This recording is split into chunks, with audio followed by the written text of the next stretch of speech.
नमस्कार इंडिया, स्वागत है आप लोगों का टीचर्स कॉलेज की एक नई वीडियो के अंदर। मेरा नाम है प्रोफेसर जय और आज की इस वीडियो में डिस्कस करने जा रहे हैं कि DSSB एग्ज़ाम में नेगेटिव मार्किंग यानी माइनस मार्किंग से कैसे बचा जाए और DSSB के एग्ज़ाम को सॉल्व करते समय यानी एग्ज़ाम देते समय कैसे अपनी एक स्पीड मेंटेन कराएं या आपकी प्रिपरेशन जो भी आप DSSB की प्रिपरेशन कर रहे हैं, इस प्रिपरेशन के टाइम पर ऐसे क्या सिग्नल हैं जो आपको ये संकेत देते हैं कि भाई आपका सिलेक्शन कोई नहीं रोक पाएगा, यानी आपका सिलेक्शन हर हाल में पक्का होगा।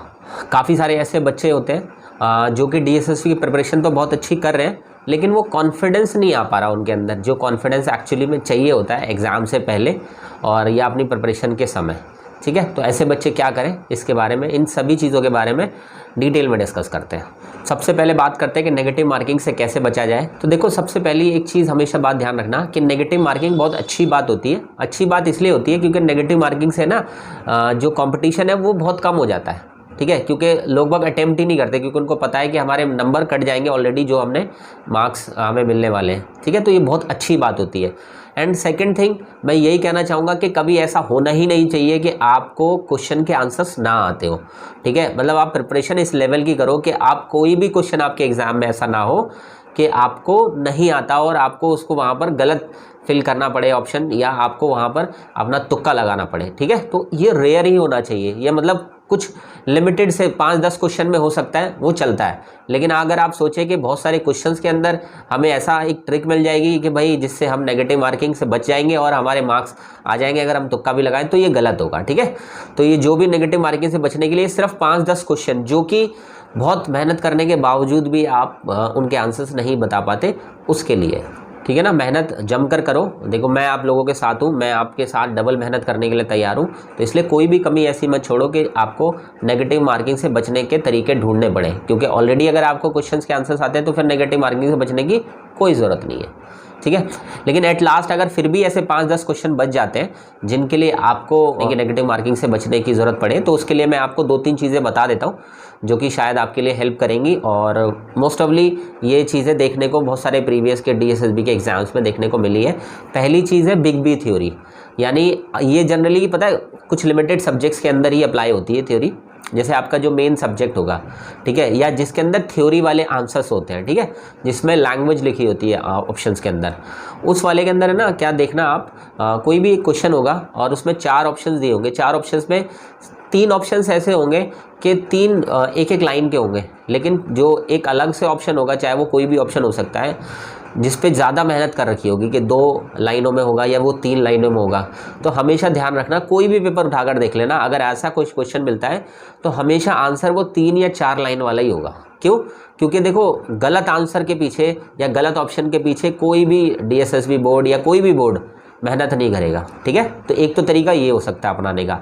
दूसरी चीज़, हर एक सब्जेक्ट में, जैसे इंग्लिश में, हिंदी में, रीजनिंग में, मैथ्स में, या किसी भी आपके मेन सब्जेक्ट की बात कर लेते हैं, हर एक सब्जेक्ट में ना कुछ ऐसे ऑप्शंस होते हैं जो उसके जितने भी आंसर की बनती है ना उस सब्जेक्ट की, उसमें ज़्यादातर वही ऑप्शन देखने को मिलता है। मतलब मोस्ट ऑफ एक कोई ऑप्शन पकड़ते हैं वो, और वो 40 से 50% सभी क्वेश्चंस में देखने को मिलता है वो ऑप्शन। ठीक है, और वो कैसे सिलेक्ट करते हैं एग्ज़ाम टाइम पे मैं ज़रूर आपको इन डिटेल बोर्ड पर समझाऊंगा कि देखो कैसे कौन कौन से सब्जेक्ट्स में क्या क्या ऑप्शंस आपको मैच करने का मौका मिल सकता है, और रिसर्च भी करके दिखाऊंगा मैं आपको कि देखो पेपर्स में कैसा ऑलरेडी अभी तक आ चुका है, वो शायद आपको कहीं ना कहीं हेल्प कर देगा।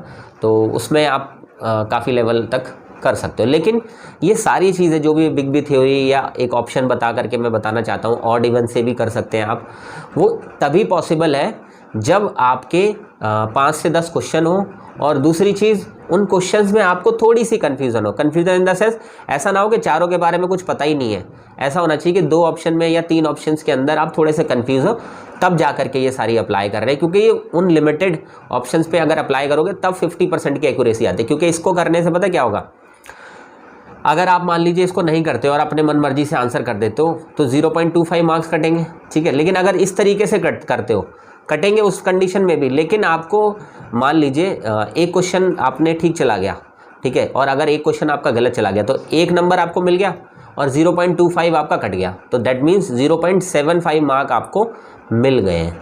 ठीक है, तो हमेशा आप प्लस में ही रहोगे।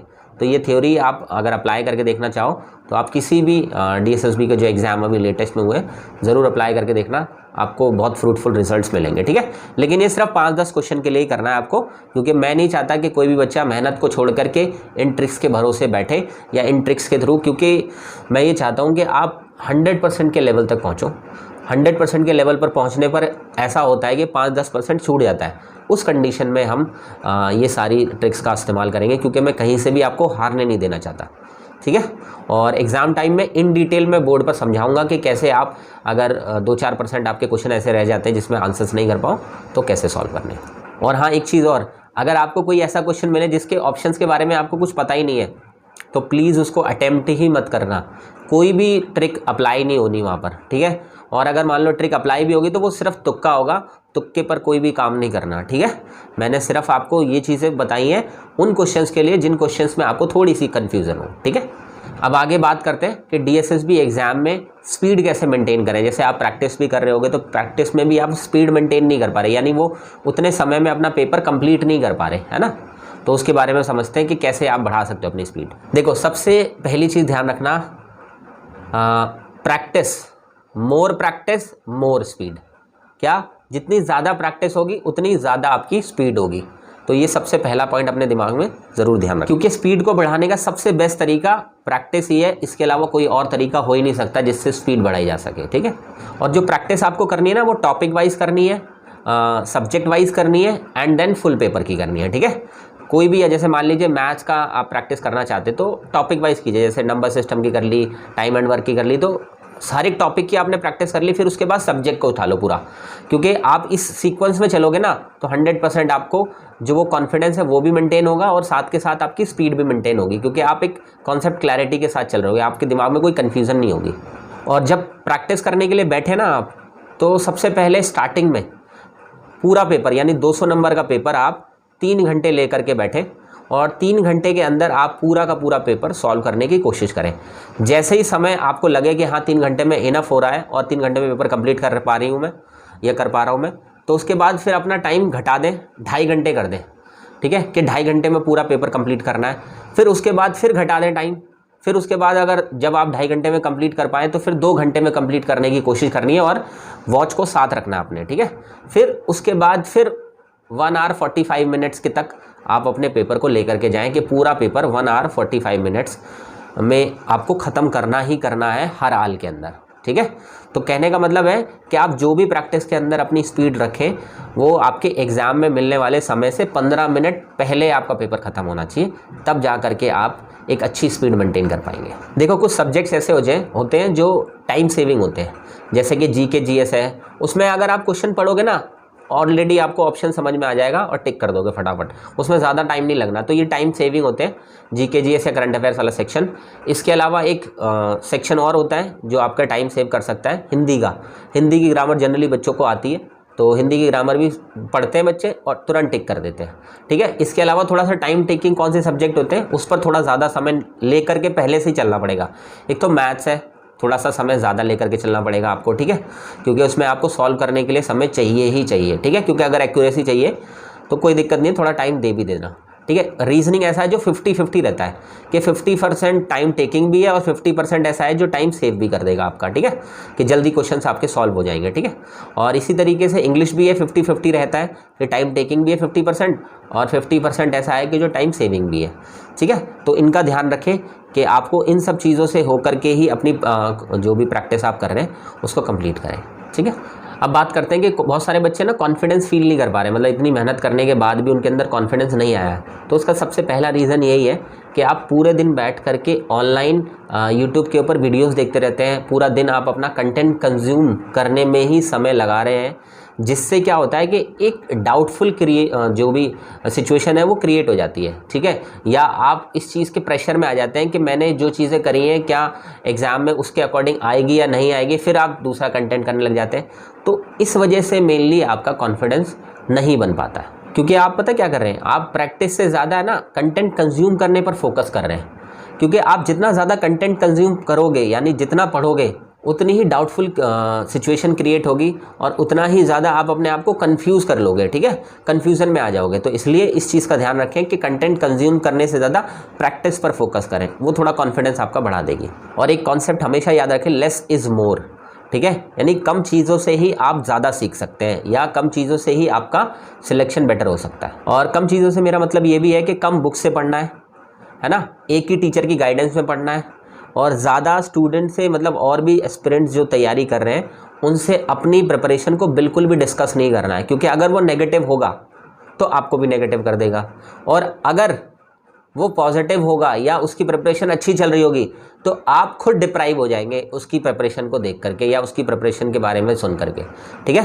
तो किसी भी हालत में आपको डिस्कस करना ही नहीं है अगर आप चाहते हैं कि कॉन्फिडेंस मेंटेन हो सके आपका। तो अब मैं बात करता हूं कि कुछ ऐसे सिग्नल दिखाई देते हैं आपकी प्रिपरेशन करते समय जो कि आपको ज़रूर बता देंगे कि आपका सिलेक्शन होने के कितने चांसेस हैं या आपका सिलेक्शन पक्का होने वाला है। इन सब चीज़ों के बारे में बता देंगे वो ऑलरेडी। सबसे पहला सिग्नल यही है कि बैक टू बैक अगर किसी एक सब्जेक्ट के 3 पेपर्स में आपके मोर देन 18 मार्क्स आ जाते हैं, यानी 18 नंबर आ जाते हैं 20 में से, तो आप समझ लो कि आपका सिलेक्शन कोई नहीं रोक पाएगा, ठीक है। और आप रैंडमली कोई यूट्यूब की क्लास अटेंड कर रहे हैं, जीके जीएस की क्लास अटेंड कर रहे हैं या किसी सब्जेक्ट की क्लास अटेंड कर रहे हैं और उसमें ऑलमोस्ट क्वेश्चन आपको आते हैं और हर एक क्वेश्चन का आप जवाब दे रहे हैं अगर उसके अंदर, तो आप समझ लीजिए आपका सिलेक्शन बस DSSB के पास रिजर्व रखा है। आपको मेहनत करके अपना एग्ज़ाम क्रैक करना है और आपको सिलेक्शन ईजिली मिलने वाला है, क्योंकि आप उस लेवल तक पहुंच चुके हैं जहां पर सिलेक्शन होने की चांसेस बहुत ज़्यादा बन जाते हैं।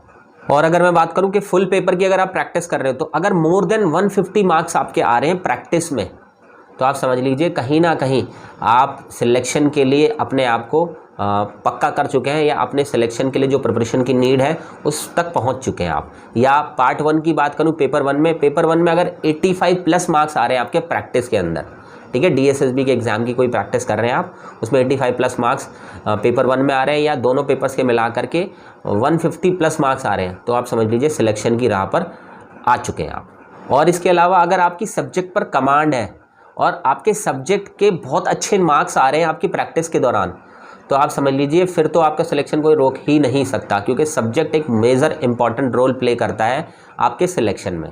तो अगर आपकी सब्जेक्ट पर अच्छी पकड़ है तो फिर तो कोई दिक्कत नहीं है, आप 2-4 महीने के अंदर जैसे एग्ज़ाम हो जाएगा जॉब करने वाले हो DSSB की। एट लास्ट, अगर किसी बच्चे का सेट टाइम टेबल फॉलो हो रहा है या डिसिप्लिन मैनर में वो रोज़ डेली बेसिस पर पढ़ाई कर रहा है, प्रैक्टिस कर रहा है, क्लासेस अटेंड कर रहा है, सेल्फ स्टडी कर रहा है, कोचिंग क्लासेस ले रहा है, यूट्यूब पर क्लासेस ले रहा है, मतलब सब कुछ सेट बना रखा है, उसने सेट कर रखा है और सारी चीज़ें टाइम टू टाइम कंप्लीट कर रहा है, तो समझ लो ये सबसे अच्छा साइन है किसी भी बच्चे की प्रिपरेशन के अच्छा होने का, ठीक है। तो आई होप इस पूरी वीडियो में जो मैंने आपको समझाया उन सारी वीडियो से आप सीख लेकर के अपनी प्रिपरेशन को और बेटर करेंगे और चीज़ों में और बेहतरी का रिजल्ट निकालेंगे, ठीक है। तो चलो मिलूंगा किसी नई वीडियो में या किसी नई लाइव सेशन के साथ, तब तक के लिए all the best and may God bless you.